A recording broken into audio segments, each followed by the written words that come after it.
Hi, this is Mommy and your Mommy Negosyo. And in today's video, I want to share with you my answer to the question, how can I rebuild my restaurant business, regain confidence, and create value despite limited capital, losses from the pandemic, and the departure of my partners? That was a question asked by John in our free 30-minute mentoring call. And before I forget, if you have not done so, may I invite you to hit the like and subscribe button so that you will be notified when I answer more questions like this. So let's talk about how you can rebuild your restaurant business, regain your confidence, and create value despite limited capital, losses from the pandemic, and the departure of your partners. When John came to me, he was discouraged, he was scared, and uncertain of his future. He has given his all, and yet he feels in his bones that there is still hope for his restaurant, even if it was not doing well. He just needed to know what to do. So he asked if he can engage me as his mentor and coach to help him move forward. And after he agreed with the terms and conditions of the coaching engagement, I started him off with 5 tips that I'd love to share with you also in this video. Tip number 1, develop a solid business plan. So before we started anything, I helped him to create a clear and detailed business plan that outlines his goals, his target market, his menu offerings, his pricing, and his marketing strategies. The reason why he failed was not really about the pandemic or his partners leaving him. It was because his business hit the jackpot when he started. Huh, Mami N? How can one hit the jackpot and then fail? Yes, this is his story. His store was the first one in their town that sold chicken wings, and business was so good that they just went with the flow. He and his partners were so busy running the store that they thought things would stay like that forever. They never took the time to create a plan for their business. They did not study their market. They did not check their prices, even when the prices of the ingredients already fluctuated. They had no clear goals for their business, and they never analyzed their menu. As for marketing strategies, they never bothered about it as they had more customers coming in than they could serve. So the pandemic hit, and then their business just really got hit pretty badly. But John, who was the fighter among the partners, decided to sell online. He said, I can sell my chicken wings online. The online sales has kept their business going even when their store was closed. So when the economy opened, they really rejoiced because they expected the happy days to be back again. But at that time, John's partners were no longer available to help. Things have changed after so many years. Some got married and decided to have regular jobs. Some went abroad. So either they closed down or John has to handle the business all by himself. So what he did was he bravely took on the challenge, until he observed that 2 competitors who were also selling chicken wings appeared from nowhere, and they were selling the chicken wings at a lower price than he was. So, unwilling to sell at a loss, he found his sales going down even more as he stuck to his original price. A solid business plan was exactly what he needed, and I told him that this will serve as a roadmap for his business and as a guide for all of his decision-making activities. Target market, unique selling proposition, market strategy, financials, processes, all of these have to be considered and to be documented on his business plan. So gladly, John obeyed and rolled up his sleeves to go to work.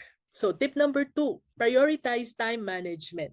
There was so much to do, so much to overhaul that John started to get overwhelmed. And so I guided him to develop a schedule and prioritize tasks to make the most efficient use of his time. There are many time management tools in the market, but I told him to keep it simple. Just use Gcal or Google Calendar. What I learned in my many versions of calendars, diaries, and to-do lists that I bought online or offline is, in the end, simplicity is beauty. I taught him how to use just one tool, the Google Calendar. Again, Gcal is what I call it. And I guided him to stay organized and to accomplish essential business activities without feeling overwhelmed. To this day, he is still raving about what he learned about Gcal and how he could not live without his Gcal anymore. Tip number 3, seek support from friends and family. When I was younger and I'd get overwhelmed, I would bark at my kids when they needed something from me. I became the mom from hell without even noticing it. And one day, I just woke up and realized that I was not happy with who I was becoming. Looking back, I was glad that I did not have to be given a painful wake up call for me to really wake up.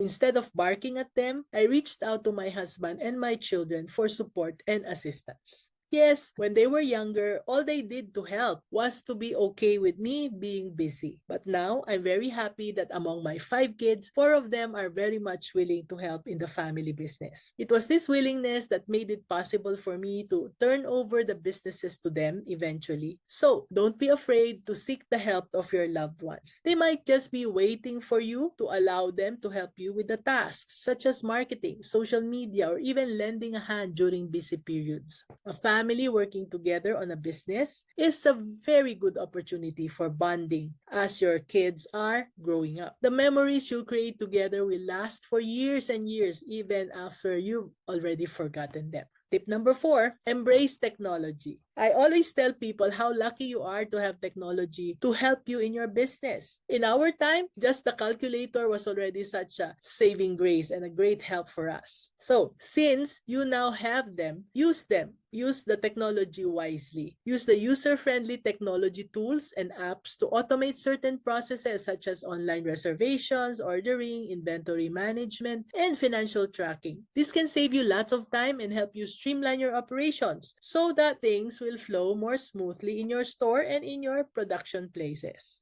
Finally, I told John, tip number 5, focus on your strengths. Identify your key skills and strengths instead of your weaknesses. Focus your energy towards activities that will align with all of these strengths. So for John, he was very good at making friends and networking with people. So I coached him and he realized that his direction should be in talking and interacting more with customers and employees so that he can understand him more and gain their trust. As he gains more and more trust, customers will come back to his restaurants again, and his employees will choose to stay and work with him longer. So by doing so, John will maximize his productivity and make the most impact on his business in terms of sales and profitability. Starting from scratch again can really be challenging, but with some dedication, a lot of perseverance, and a well thought out approach, you can build your restaurant business and achieve success in a very short time, just like John did.